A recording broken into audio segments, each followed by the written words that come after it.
Hoy vamos a comenzar haciéndonos una pregunta que cada cual tiene que contestarse para sí, para sus adentros. No hace falta que lo manifestemos, ni ahora ni cuando salgamos a la calle.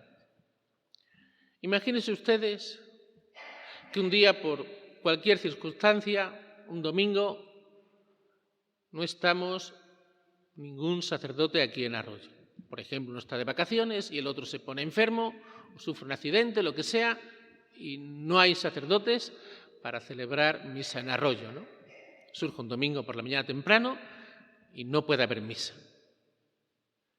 ¿Qué haríamos?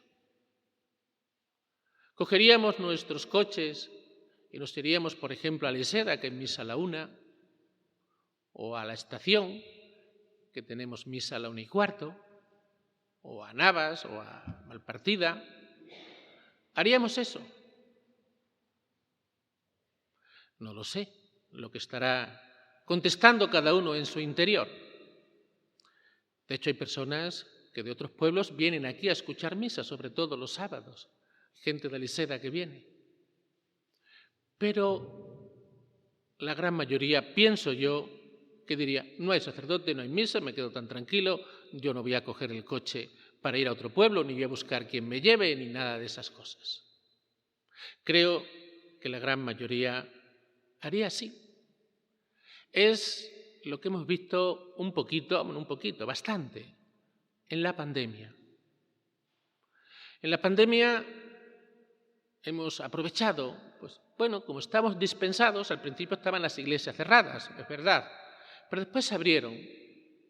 Pero al principio la asistencia era muy poquita, ¿no? Y sigue todavía notándose esa falta de asistencia, comparando antes de la pandemia ahora, ¿no? Y algunos aprovechamos, como estamos dispensados, pues no vamos. ¿Para qué vamos a ir si estamos dispensados? Me contaban en aquellos días, nada más abrir las iglesias, contaba una persona que se cruzó con otra en Cáceres y le dijo, eran amigas, y le dijo, ¿dónde vas? Voy a misa. Deja la misa. Mira, te invito a un café aquí en el bar, deja la misa, que de la misa ahora estamos dispensados.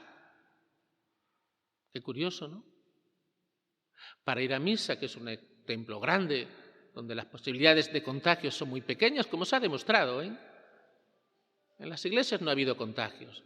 Al principio en todos los lugares nos ponían como los lugares más difíciles y más peligrosos, pero la realidad nos ha dicho que en las iglesias no ha habido contagios. Además, las medidas de seguridad han sido muy grandes. Pues en un bar, por mucha medida de seguridad que haya en un lugar más pequeño, pues esta persona prefería ir a tomarse un café antes que ir a misa.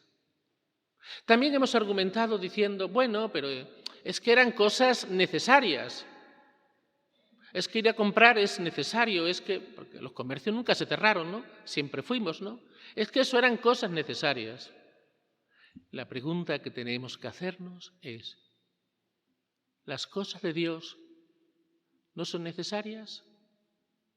Ese es el tema. ¿Las cosas de Dios no las tomamos como necesarias? ¿Sí o no? ¿Tengo la necesidad de acudir a Dios, de alimentarme con su palabra, con su cuerpo? ¿O no? Ese es el tema. Lo malo es que muchas veces las cosas de Dios no las vemos como una necesidad.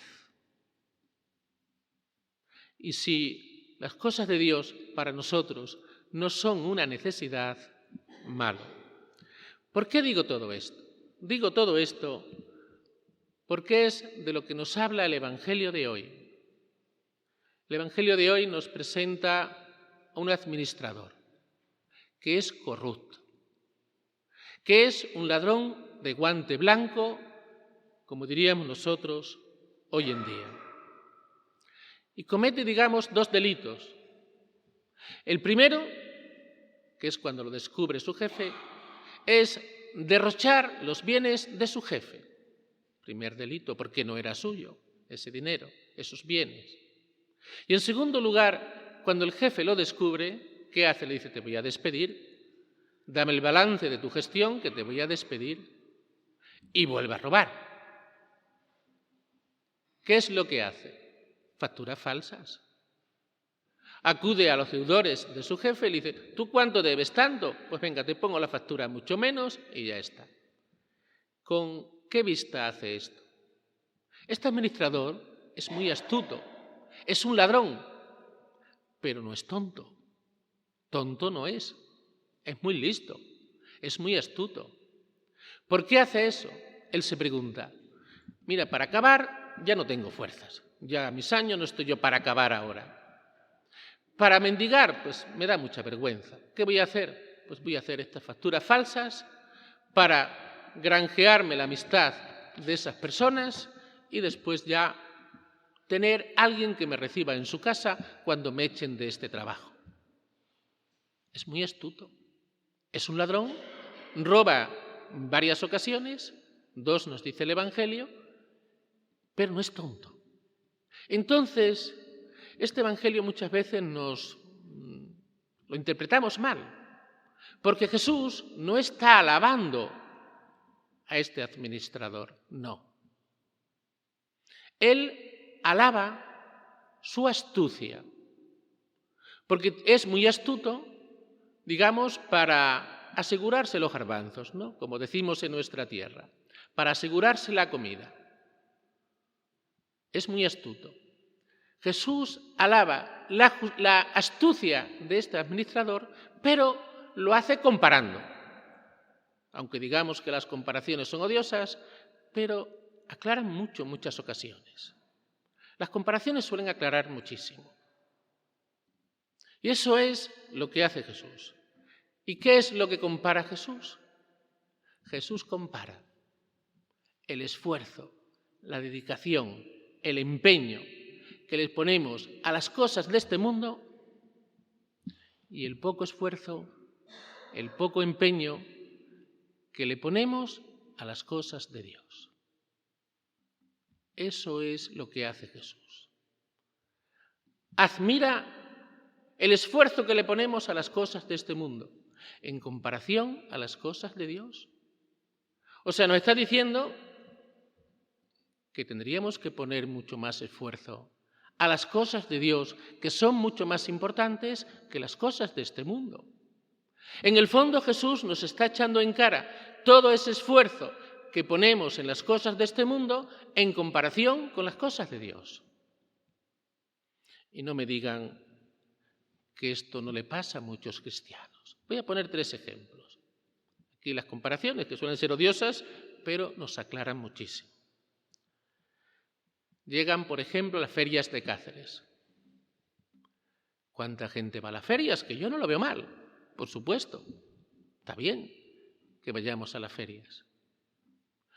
Pero ¿estaríamos dispuestos a ir, el ejemplo que ponía al principio, a una misa a la estación? Uno está a 20 kilómetros y el otro está a 4 kilómetros. Seguramente no. A la feria sí, a misa no. Muy indicativo. Una boda. Anda que no ponemos empeño y esfuerzo en preparar todo lo material de una boda. Os tiramos meses. Yo hablo mucho con los novios y se tiran meses. En cambio, lo que es la ceremonia, la confesión y a ver si no podemos confesarnos. O sea, el lado espiritual, importancia casi ninguna. Ahora vamos a comenzar ya mismo las catequesis de este curso. Cuando tienen que comprar los padres el catecismo para la comunión, cuesta, no sé si 7, 8 euros. Todos son dificultades. Algunos te dicen, no puedo utilizar el catecismo de mi otro hijo del año pasado, que están todos los ejercicios hechos. Y nos cuesta 7, 8 euros. Para prepararse ese niño para la comunión. Y en cambio después nos gastamos cientos y cientos de euros en una comunión. Qué indicativo, ¿no? Ahí vemos el esfuerzo que ponemos en las cosas de Dios y lo que nos estamos dispuestos a gastarnos para Dios y lo que estamos dispuestos para gastarnos para nosotros. Creo que estas comparaciones son muy esclarecedoras.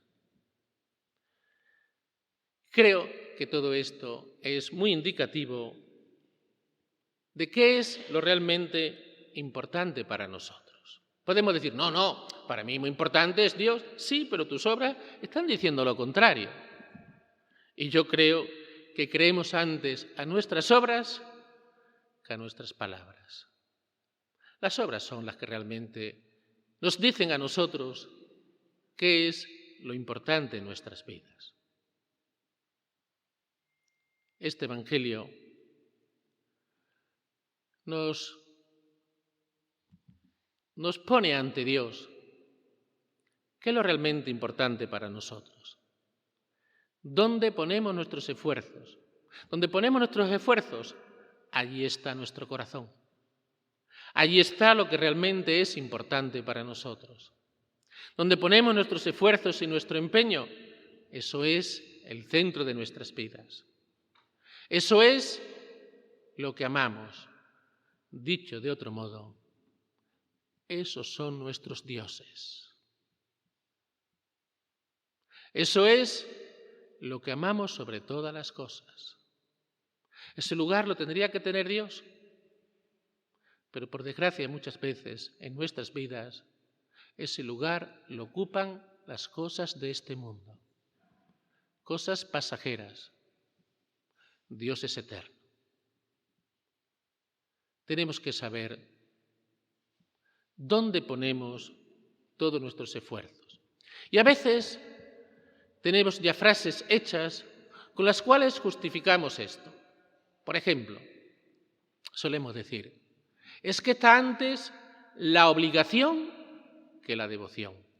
Ahora yo pregunto, ¿cuál es la obligación para un cristiano? ¿Para un cristiano no es una obligación los 10 mandamientos? ¿Para un cristiano no es una obligación los mandamientos de la Iglesia? ¿Para un cristiano no es una obligación los evangelios? Otra cosa es que eso no lo saltemos. Pero nunca podemos decir que eso no es una obligación para un cristiano. Eso son cosas obligatorias para un cristiano. Pero aquí algunas veces también nos equivocamos. Porque pensamos que algunas veces dejamos a Dios en cosas que son obligatorias. Y aquí nos equivocamos. Y lo explico porque esto se da mucho. Para que no se dé. Lo mismo que digo una cosa, digo otra. Algunas veces tenemos una persona enferma en nuestra casa, una persona mayor, enferma, a la cual no podemos dejar sola en ningún momento. Y por ese motivo, pues no venimos a misa.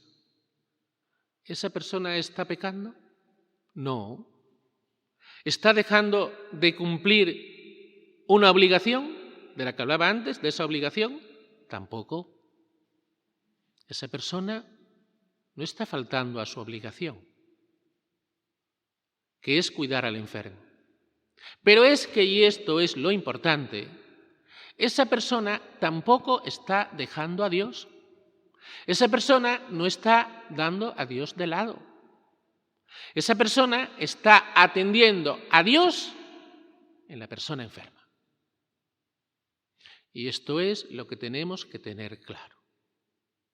No ha dejado a Dios. No ha dejado de cumplir su obligación.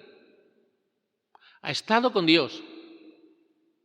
Pero en vez de estar en la iglesia, ha estado con esa persona enferma. Un cristiano no se puede olvidar de la caridad. ¿Por qué? Porque es una obligación para nosotros. Entonces tenemos que tener la suficiente rectitud de intención para saber en cada momento lo que es una obligación para nosotros. Aquí puede entrar la picaresca e intentar engañar a Dios. A Dios no le vamos a engañar, ni a nosotros ni siquiera. Bueno, algunas veces nos engañamos a nosotros mismos. Llegamos a razonarlo de tal manera que nos acabamos convenciendo a nosotros mismos. Pero a Dios no lo vamos a engañar nunca. Dios conoce nuestro corazón y conoce nuestras intenciones. Pues vamos a pedirle en este domingo al Señor que valoremos lo que es realmente importante. Y que pongamos ese esfuerzo que ponemos muchas veces para las cosas de este mundo, que lo pongamos para las cosas de Dios. Porque Dios siempre tiene que ser el centro de nuestras vidas, siempre tiene que ser lo más importante para nuestras vidas. Que así sea.